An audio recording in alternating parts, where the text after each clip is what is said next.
Hi guys, and welcome back to Blue Team. I'm Peeve.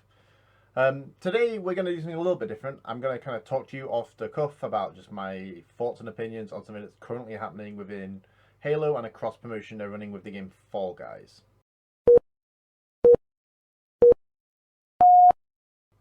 As I'm not sure if you're aware what Fall Guys is, we're just going to cover that real quick. So Fall Guys is like an obstacle course game, like you kind of play like a TV show.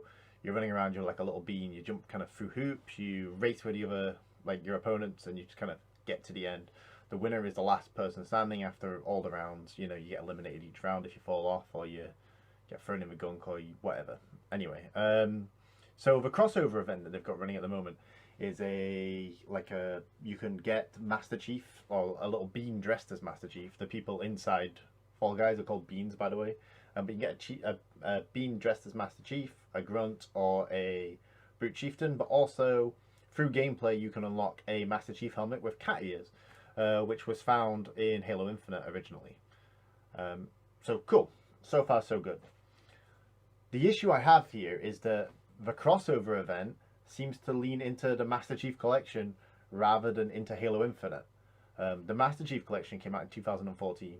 It's a paid for game, so not many people, or should I say not everyone, has access to it in the same way that they do for like Halo Infinite, which is free to play.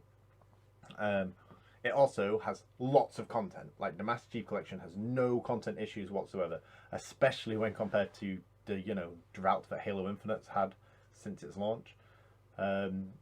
So anyway, it makes no sense to me that they've gone and done this crossover event into the MCC by allowing you to have like a backpack of one of these bean characters in MCC, but in Halo Infinite there's nothing. There's literally no evidence that they've done this crossover at all.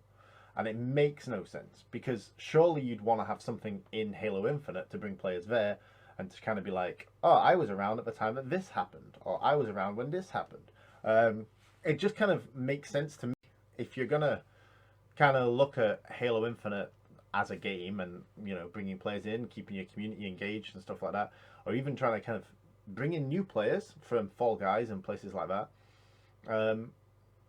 surely your crossover event should lead into Halo Infinite. If I was doing it, I'd have added like one of the little bean characters as a charm that you could attach to your weapon, or as like an emblem that you could get. Maybe even make one of their like kind of bean-shaped heads into like a helmet, or like a kind of niche helmet, or maybe even one of the AIs, because that would have been really cool and interesting.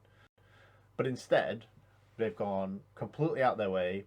They've basically ignored Halo Infinite, which is ironic because that's what half the fan base is doing at this point.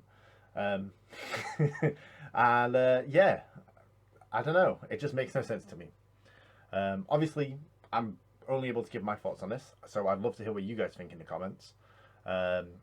I've been Peeve. You've been awesome, and until next time, I'll see you later.